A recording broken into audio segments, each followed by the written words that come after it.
You're listening to the Nothing to See Here podcast, where radical honesty meets radical empathy, with a few little curse words sprinkled in. Listen, I'm showing up unapologetically myself, and I hope you will too.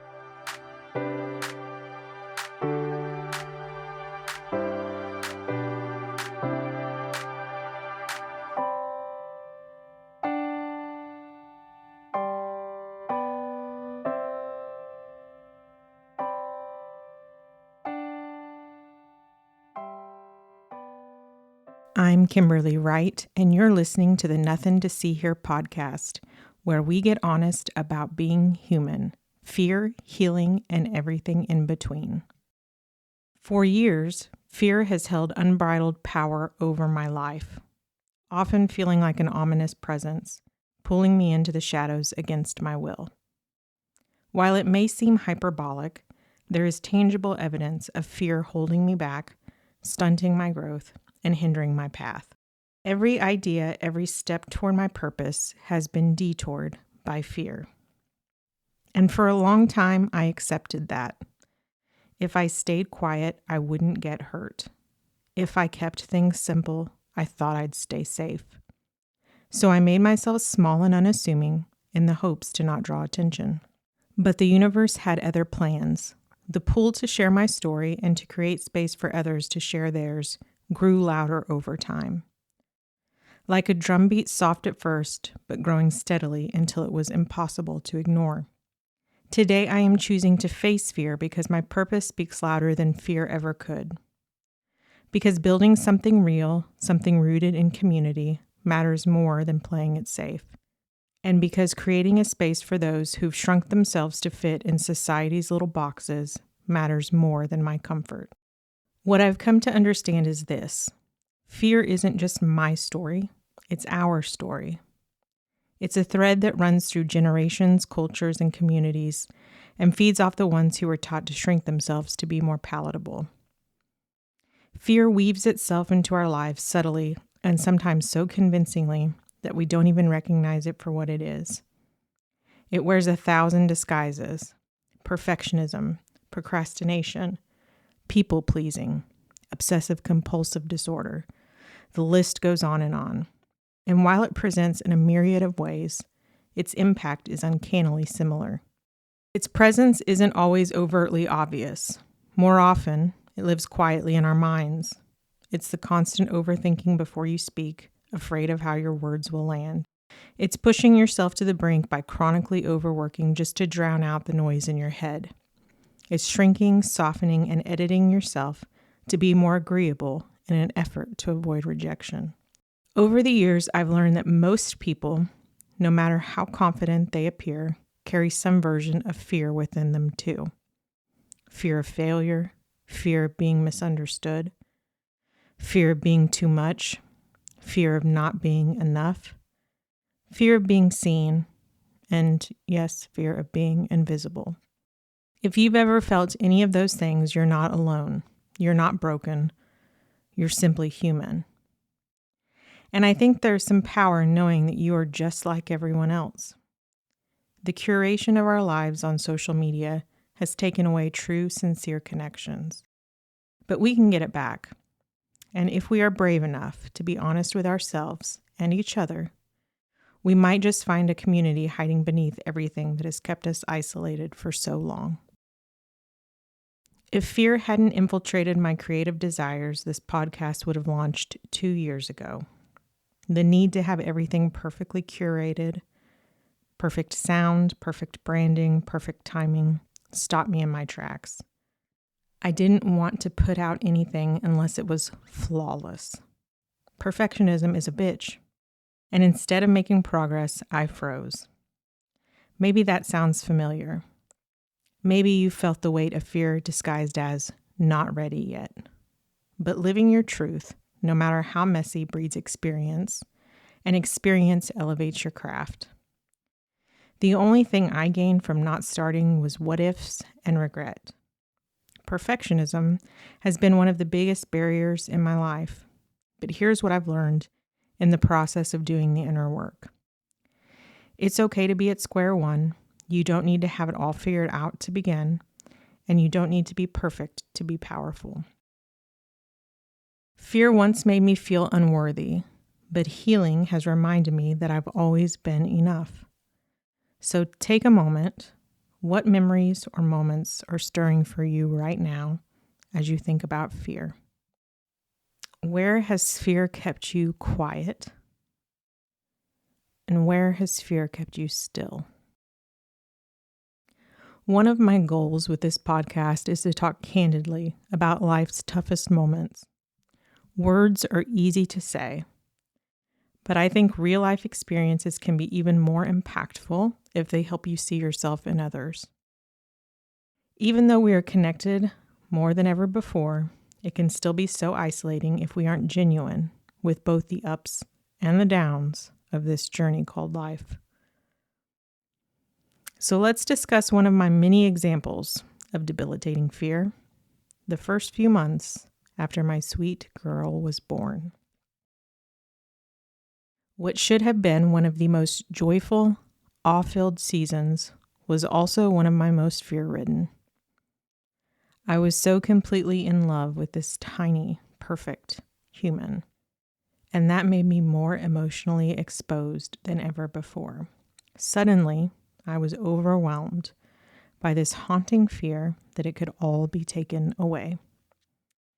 Looking back, I can see the deeper layers. That fear was tied to low self-worth, to the belief that I didn't deserve happiness. And yes, I likely had undiagnosed postpartum depression. But at that time, all I knew was that I was terrified. Terrified something would happen to me while I was alone with her. Terrified she'd be left without me. Terrified I wasn't enough or that I'd fail her somehow. My every thought was soaked in fear. I stayed up all night just to watch her breathe, not out of peace, but because my mind couldn't stop imagining the worst. Fear fed me lies, and I believed them. Lies like, this kind of love can't last, something bad has to happen. And slowly that fear robbed me of the joy I deserved to feel in those early days. The truth is, fear didn't begin with motherhood. It was already living inside me. But when my daughter arrived, when my heart was suddenly outside of my body, it multiplied. Fear thrives in that isolation. It keeps us stuck. It feeds on our insecurities and convinces us that vulnerability is a weakness. But the truth? The antidote to fear is connection. First with ourselves, and then with others. It's choosing to speak when everything inside you says to stay quiet. It's letting yourself be seen while knowing you might be judged and doing it anyway. There's power in that, and power always outshines fear. What I've come to realize is this: everyone is winging it. No one is an expert in all things, and most people are not even an expert in one thing. When you remember that, it levels the playing field. It gives you permission to show up imperfectly and still matter. You don't have to be perfect to be powerful, to be worthy, and to be seen. I know this isn't exactly light listening. We're not chatting about our favorite snacks here, although now I am thinking about snacks. If anything I've said has made you feel exposed or called out, same. That's not a sign you're doing it wrong. It's proof you're paying attention. Take a second, unclench your jaw, sip some water. Remind yourself that this conversation is for you, not against you. And we will keep going gently. I didn't wake up one day suddenly fearless. Healing didn't come in a single moment. It came in small, quiet choices. Tiny shifts that slowly started to loosen fear's grip on my life. I'm still not fearless. The tendency for my mind to lean toward fear is always present like an old reflex. Over the last 5 years, I've worked hard on myself, my mindset, my confidence, and the way I speak to myself, especially when no one is listening. But at the end of the day, I'm still human. And that old pull to retreat, to shrink, to whisper, there's nothing to see here. It still visits me often. This podcast is my refusal to hide, my refusal to feel embarrassed about who I am, and my refusal to be spiritually small. There's this myth that healing is loud and dramatic, like some kind of overnight transformation. But for me, it's been more like a slow return, a return to myself, to my voice, and to my knowing. If any part of this has resonated with you, I hope you'll save this podcast and keep tuning in. This space will grow and evolve as I grow because I'm on this journey with you, not ahead of you. The title of this podcast may be an ode to how I've existed for most of my life, quiet, hidden, whispering there's nothing to see here. But make no mistake, there will be so much to see here. The stories, the healing, the community we build together, it will matter. This journey back to ourselves isn't linear. It's tender, it's messy, and beautiful, and you don't have to do it alone. At the end of the day, this podcast is a step toward vulnerability, an opportunity to share pieces of myself with those who can receive it, and forward movement out of my comfort zone. It's a level of braveness that hasn't happened in my 40 years of life. It's a growing experience that I hope will lead to helpful advice and aha moments for you too. You may reject me, you may criticize me, but that is a risk I'm willing to take because it means I've stopped abandoning myself and I'm finally stepping into my purpose. One of my favorite quotes by Brené Brown is, "Vulnerability is not about winning. It's not about losing. It's having the courage to show up when you can't control the outcome." As we progress on this journey together, here's what you can expect in future episodes.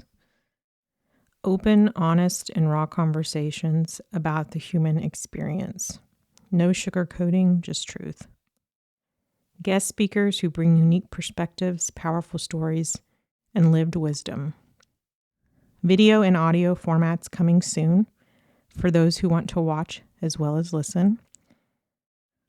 Spotlights on people who are stepping into the light in their own ways. Creators, survivors, truth tellers, and quiet rebels. Community input. Your questions, your stories, your voice will help shape where we go from here. Topics that dig deep: fear, joy, shame, healing, identity, purpose, and everything in between. All right, that's a wrap on episode 1. We did it. Deep breaths, awkward pauses, and all. If you stuck around this long, you're either my new best friend or just really committed to healing. Either way, I'm into it. Fear might have written a few chapters of my story, but it's not getting the last word. So if you're like me, fumbling forward, laughing while crying, scared but showing up anyways, welcome. You belong here. Come back next week and bring your baggage. We've got room. Thanks for listening to the Nothing to See Here podcast. I can't wait to see you again next time.